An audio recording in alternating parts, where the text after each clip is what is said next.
We're gonna make sure it's good. You know, look good. Oh.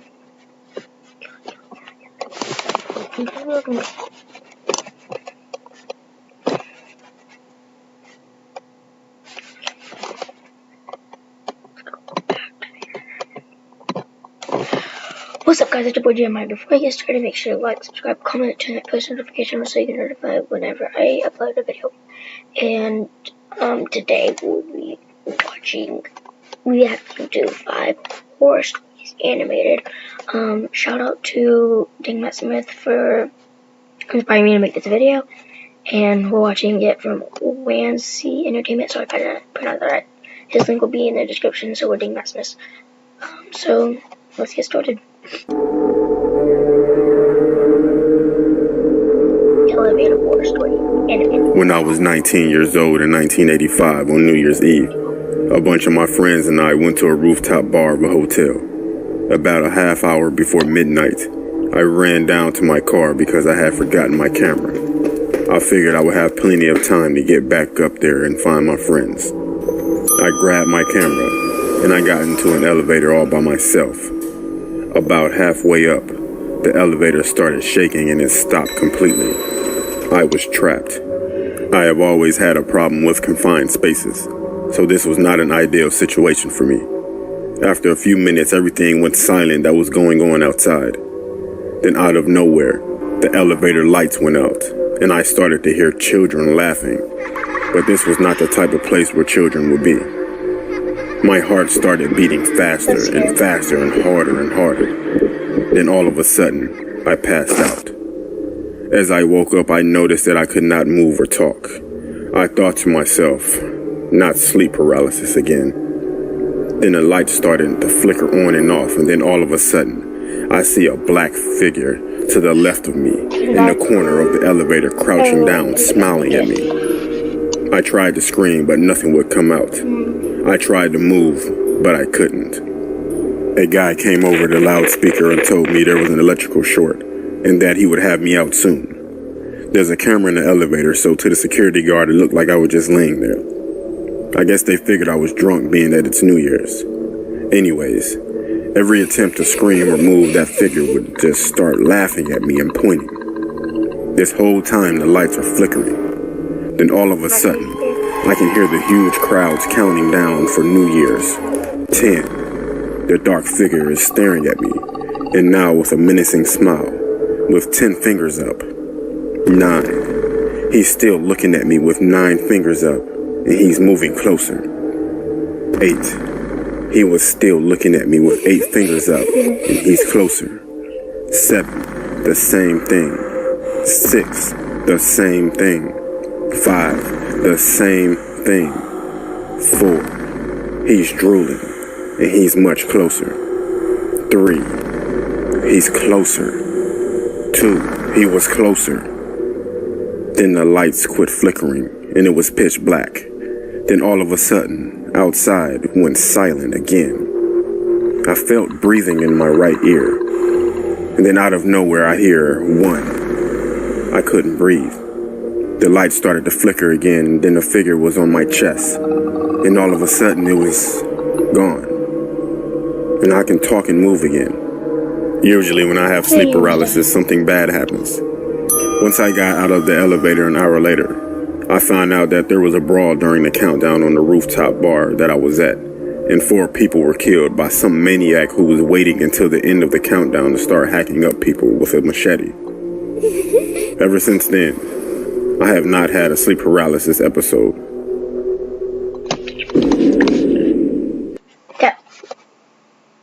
In any difficult situation, you need to invent. Skip that stupid ad. That was scary. It scared me. Don't get on elevators by yourself. And don't die. So, next one. True Pizza Delivery Horror Story number 2. Animated. I lived in a city in central Ohio that begins with a C and has a big college that I lived near. I attended a different college than the one I mentioned and made the 20-minute drive from the city to Question. Why is it different? Never, I'm not that college. I also worked nights as a pizza delivery man in the city and the surrounding suburbs. One night, I had an order in the town where my college is located, which is a smaller suburban city northwest of my home city. Now, this call occurred during what my coworkers and I refer to as the dead hour, which is just before the shop closed at 1 in the morning. I begrudgingly took the pizzas, got in the car, and plugged the address into the GPS. I noticed that the house was located off on a back road in what looked like a sparsely populated area. Not thinking much of this, I drove up Route 315 to I-270 East and exited. After passing through downtown, the cemetery, and the college, I drove through some subdevelopments and then onto a smaller road where the house was located. The GPS notified me that I had arrived to my destination, but to my surprise, the house was boarded up. I noticed that there was a small shed in the back of the house that had a small window. There was a flickering light in the window. At this point, almost every red flag had gone off in my head, but I knew my hard-ass boss would be pissed if I wimped out on this delivery, so I proceeded towards the shed. As I got closer to the shed, I heard a rustling in the bushes next to the driveway. Then I heard a man whisper, "Here they come, Billy. 45, 45. At that point, a man jumped out of the bushes and 2 other men jumped out of the shed. They were carrying knives and were wearing these long robes and white masks. I made it back to the car just in time, but one of the assailants managed to slip my arm. As I escaped, I could see the assailant standing in the middle of the road looking pissed. I probably drove 90 miles per hour on the way back. When I got to the shop, everyone looked shocked. After explaining everything to them, we contacted the police and dispatched a few officers to the house. When they got there, the assailants were gone. They found some drug paraphernalia in the shed, and some ropes and some weird torture equipment. Oh my god. Sugar Chip Boys Toy animated. I was on a road trip with my friend Tom throughout upstate New York. On our second night of driving, we were taking some peaceful back road through the woods because we were tired of the noisy highway. So as we were driving down this narrow, dilapidated road, Tom suddenly really needed to use the bathroom. I asked him if he could hold it, but he said that if he held it any longer, his bladder would explode. So I just sighed and tried to find like a gas station or something. There was nothing to be seen though, so I was thinking about pulling over and letting him piss in the woods, but finally I saw lights cutting through the darkness up ahead. It was a 7-Eleven, thank God. Before I'd even parked the car, Tom flew out the door and raced inside.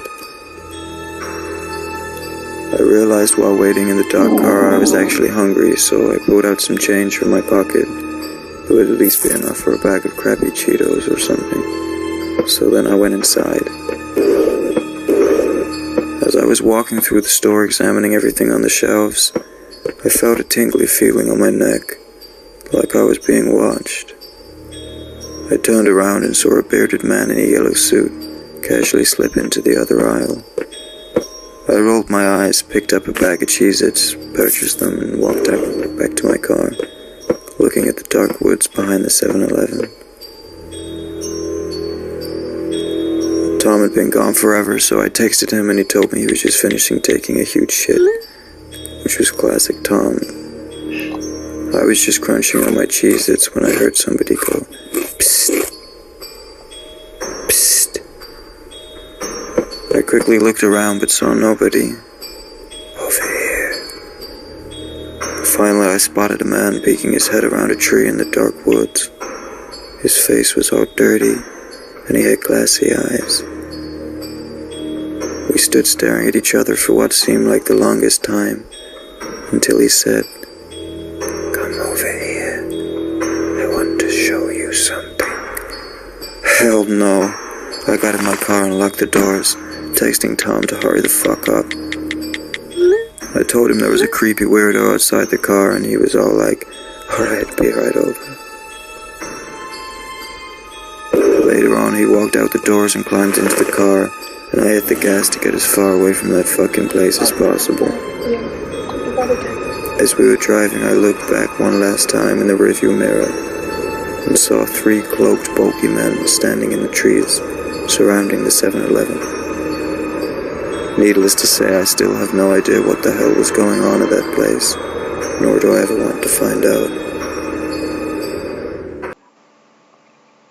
The following video is controversial and may be offensive to some audiences. Viewer discretion is advised. Hi, my name is Kong.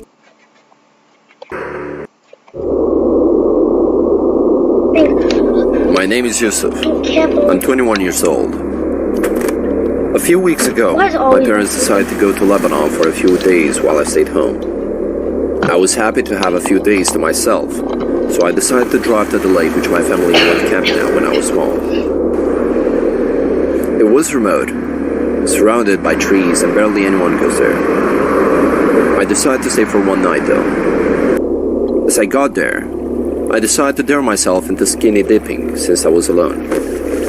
To be honest, it was quite refreshing and relaxing. As it was getting dark, I took out some firewood to dry up with a campfire and got my lunch. That night, I dared myself into sleeping naked under my towel as I would never get another chance like this. As I woke up, I was shocked. My towel was gone. I couldn't find my clothes either. I felt scared as this meant I wasn't alone in the woods. To my luck, my car keys weren't stolen, so I decided to get home. However, since I was staying for one night, I didn't bring any extra clothes. Due to my condition, I had to drive on those barely used roads to avoid any exposure to the public. It was a bumpy ride, but it was worth it. After a few hours, I saw a man in the distance near the road. He tripped and hit his head on a rock. Despite my condition, I knew I needed to stop and give him some help. But as I saw him, I realized he was wearing the same clothes I wore yesterday. I got out to ask if he's okay, but he didn't move. As I got closer, he grabbed my hand and looked at me. He had wide eyes and a huge, terrifying smile.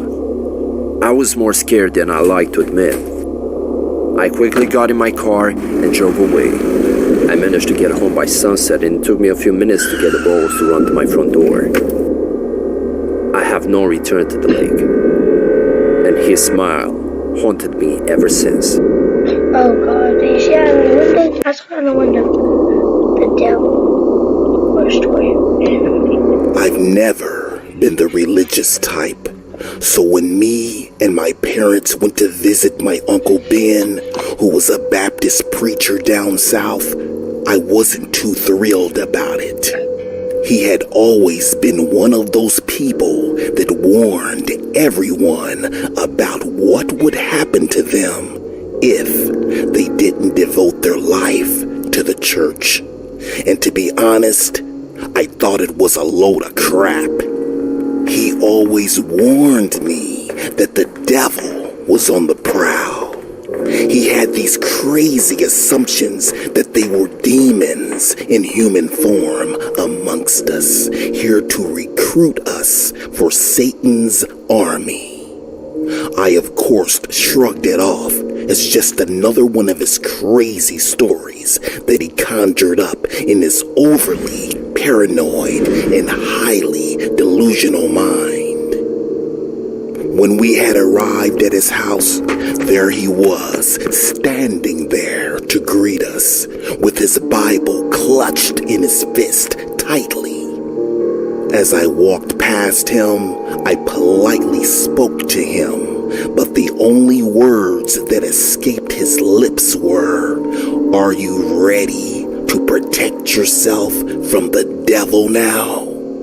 As usual, I told him no, that I didn't believe in such nonsense.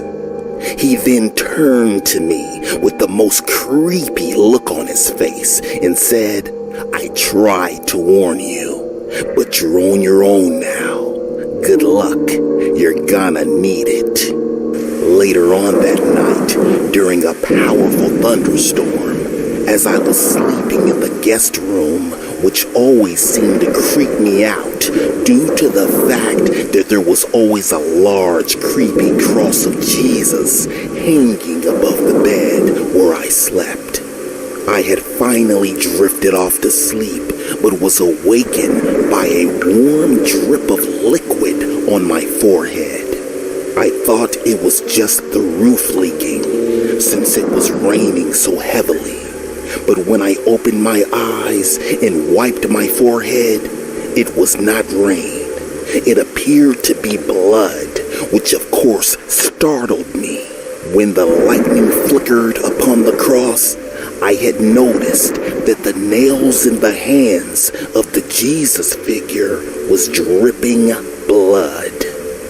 Then I heard a rustle under the bed. When I looked under it, there was these yellow eyes glowing in the darkness. Then the face of whatever it was slowly revealed itself. It had horns and teeth that were sharp and jagged. It was the devil. I screamed and ran for the door, but was halted as it grabbed me by my ankle and pulled me under the bed as I screamed for my parents to help me. When they ran into the room and turned on the lights, it had vanished quickly into thin air. I then ran into the arms of my parents breathlessly as my sobbing echoed throughout the room. The next day, in the car, on the ride home, my parents tried to convince me it was just a nightmare, but the red handprint on my ankle proved otherwise. Okay guys, that was the end of the video. Hope you enjoyed. Make sure to like, subscribe, comment, and hit that post notification on whenever, so you get notified whenever I upload. And I'll see you on the next one. Bye. I like that one.